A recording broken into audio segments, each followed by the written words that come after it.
Assalamualaikum warahmatullahi wabarakatuh. Peserta didik sekalian, berjumpa lagi dengan channel Sultan Edu, channel edukatif, inspiratif, dan inovatif. Pada pertemuan kali ini kita akan membahas ilmu pengetahuan alam kelas 7 semester kedua bab pertama, sistem organisasi kehidupan. Pada pertemuan kedua ini kita akan membahas mengenai jaringan tumbuhan dan hewan. Baik, sebelum kita lanjut, jangan lupa like, comment, dan subscribe channel Sultan Edu supaya peserta didik sekalian mendapatkan video-video terbaru dari channel Sultan Edu. Jaringan. Jaringan merupakan sekumpulan sel yang mempunyai bentuk dan fungsi yang sama.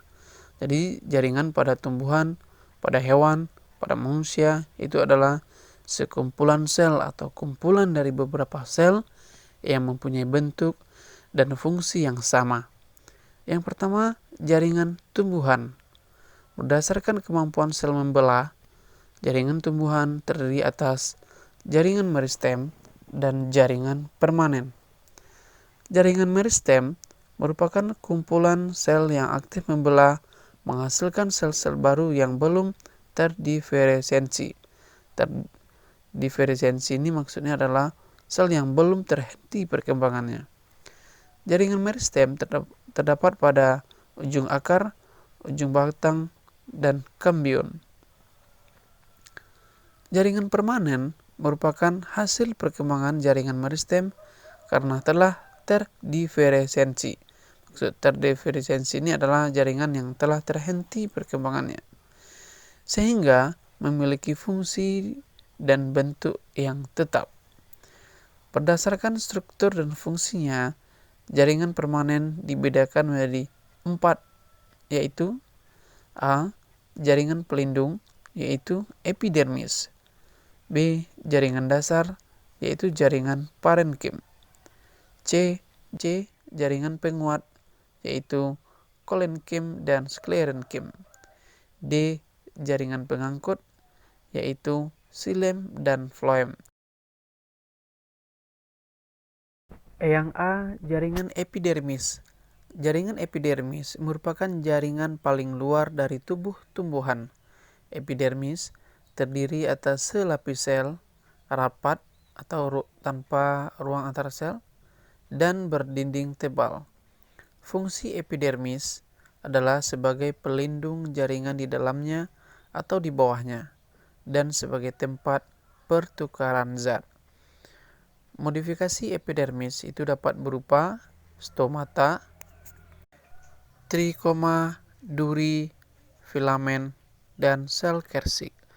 Di samping itu ada gambar modifikasi jaringan epidermis. Stomata terdapat pada daun sebagai tempat pertukaran gas oksigen dan karbon dioksida. Kemudian trikoma, pada daun juga ada trikoma. Trikoma pada batang, pada akar berfungsi sebagai penyerap air dan unsur hara. Kemudian duri itu pada batang umumnya, filamen dan sel Kersig. Yang B, jaringan dasar atau parenkim. Jaringan parenkim disebut juga jaringan dasar karena menjadi penopang jaringan lainnya. Tersusun dari banyak sel parenkim yang berdinding tipis dan memiliki ruang antar sel. Fungsi jaringan parenkim pada daun berbentuk mesofil yang tersusun atas palisade dan bunga karang yang berfungsi sebagai tempat fotosintesis, terutama pada palisade yang banyak mengandung klorofil. Pada batang dan akar, jaringan parenkim berfungsi sebagai tempat penyimpan cadangan makanan. Jadi, gambar samping bisa tadi diperhatikan, jaringan parenkim itu adalah disebut juga kan jaringan dasar. C. Jaringan penguat atau penyokong. Tumbuhan memiliki dua jaringan penyokong, yaitu kolenkim dan sklerenkim. Kolenkim merupakan jaringan penguat bersifat sementara. Apabila tumbuhan sudah tua, kolenkim akan diganti dengan sklerenkim. Kolenkim tersusun atas sel hidup bentuk memanjang, dan penebalan dinding sel yang tidak merata. Pada batang, sklerenkim terdapat pada tepi batang, dan pada daun terdapat pada bagian tepi helai, tangkai, atau tulang daun. Sklerenkim merupakan jaringan penguat yang bersifat permanen. Selnya mengalami penebalan yang merata, tersusun atas lignin dan selulosa yang berlapis-lapis. Sklerenkim terbagi atas dua, yaitu serat berbentuk benang panjang dan sel batu, misalnya tempurung kelapa. Di samping itu ada gambar sel jaringan penguat atau penyokong. Kolenkim tadi itu adalah jaringan yang bersifat sementara. Apabila tumbuhan sudah tua, kolenkim akan diganti dengan sklerenkim. Bisa peserta didik perhatikan ya bagian kolenkim dan bagian sklerenkim. Yang D, jaringan pengangkut. Jaringan ini tersusun dari pembuluh-pembuluh yang berfungsi untuk mengangkut air, unsur hara, dan hasil fotosintesis. Jaringan pengangkut ada dua macam, yaitu xilem dan floem. Xilem disebut juga jaringan pembuluh kayu, merupakan jaringan yang tersusun atas sel-sel yang memanjang yang membentuk suatu pembuluh. Xilem berfungsi mengangkut air dan unsur hara dari akar menuju daun. Kemudian floem. Floem disebut juga dengan jaringan pembuluh tapis, merupakan sel yang terdiri atas sel-sel hidup yang berdinding tipis. Floem berfungsi mengangkut hasil fotosintesis dari daun dan mengedarkannya ke seluruh tubuh tumbuhan. Pada gambar di samping bisa peserta didik perhatikan floem dan xilem. Xilem tadi berfungsi mengangkut bahan yang akan difotosintesiskan, yaitu unsur hara, air, ya. Sedangkan floem mengangkut hasil fotosintesis. Dan juga bisa peserta diperhatikan gambar floem itu dia berdiameter kecil, ya. Sedangkan xilem berdiameter sedikit besar. Yang kedua, jaringan pada hewan. Yang A, jaringan epitelium.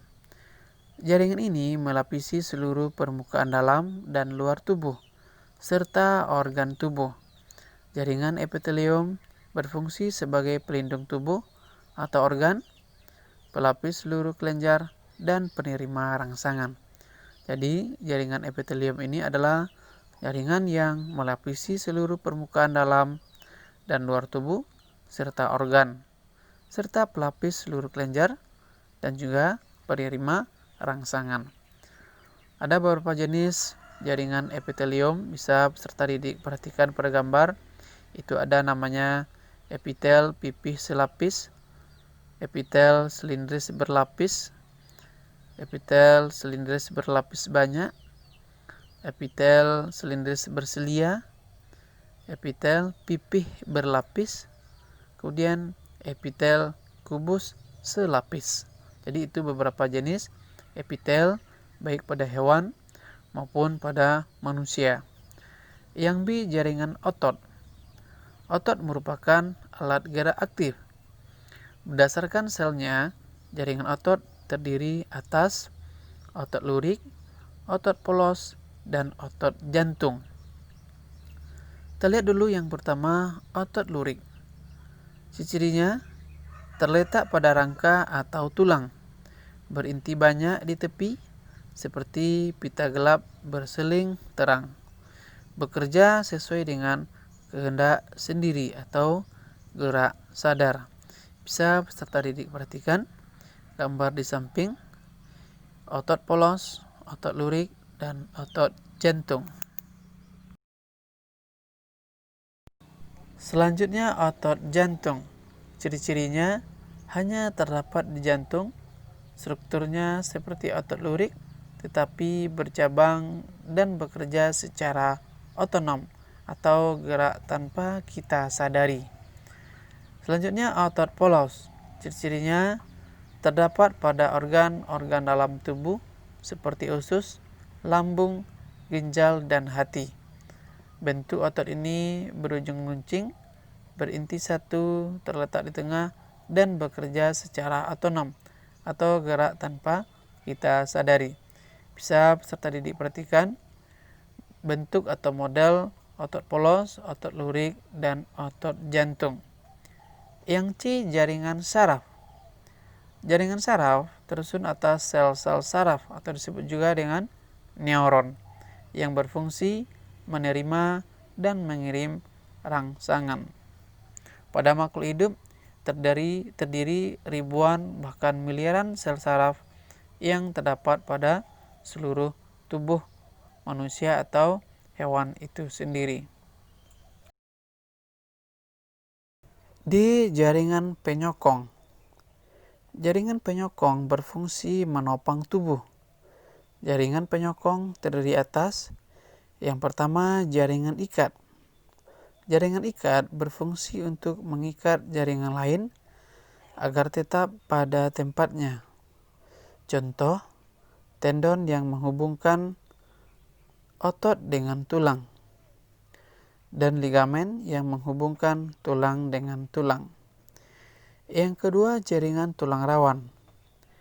Jaringan tulang rawan terdiri atas sel-sel tulang rawan seperti tulang daun telinga, tulang hidung, dan ujung tulang keras pada persendian. Yang ketiga, jaringan tulang keras. Jaringan tulang keras tersusun atas sel-sel tulang keras atau osteosit. Osteosit mengandung banyak zat kapur seperti kalsium karbonat dan kalsium fosfat. Contoh, tulang keras seperti pada tulang dada, tulang rusuk, tulang betis, dan tulang belakang. Jadi pada gambar itu ada bermacam-macam jaringan yang ada pada tubuh manusia. Selanjutnya, bagian jaringan penyokong lainnya adalah jaringan darah. Jaringan darah terdiri atas plasma dan butiran darah.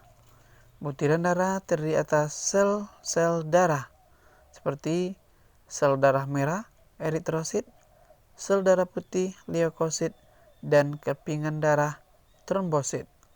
Jaringan darah berfungsi mengangkut oksigen, karbon dioksida, sari makanan, dan zat sisa metabolik, serta hormon. Yang kelima, jaringan limfa. Jaringan limfa terdiri atas jaringan limfa yang beredar pada pembuluh limfa. Jaringan limfa berfungsi mengangkut lemak dan sebagai pertahanan tubuh. Selanjutnya adalah organ. Organ di sini kita bahas sedikit ya. Organ merupakan kumpulan dari beberapa jaringan yang bekerja sama untuk melakukan tugas tertentu. Contoh, jantung tersusun atas jaringan otot, jaringan saraf, dan jaringan darah. Organ pada manusia dan hewan, misalnya tangan, kaki, mata, telinga, dan lain-lain. Organ pada tumbuhan misalnya akar, batang, dan daun. Selanjutnya, sistem organ. Sistem organ adalah organ-organ yang bekerja sama yang melakukan fungsi tertentu pada tubuh organisme. Misalnya, sistem pernapasan, sistem ekskresi, sistem pencernaan, dan lain-lain. Jadi, organ dan sistem organ di sini kita hanya membahas sedikit supaya kita bisa melihat bahwa makhluk hidup itu atau organisme itu tersusun atas sel, jaringan, organ, sistem organ, dan organisme. Artinya, makhluk hidup itu dia tersusun atas sel. Kumpulan sel membentuk jaringan. Kumpulan jaringan membentuk organ. Kumpulan beberapa organ akan membentuk sistem organ. Kemudian kumpulan dari beberapa organ, sistem organ akan membentuk organisme.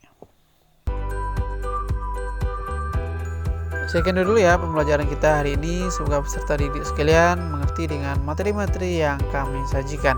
Saksikan terus video-video pembelajaran dari channel Sultan Edu. Jangan lupa like, comment, subscribe, dan share channel YouTube Sultan Edu, channel edukatif, inspiratif, dan inovatif.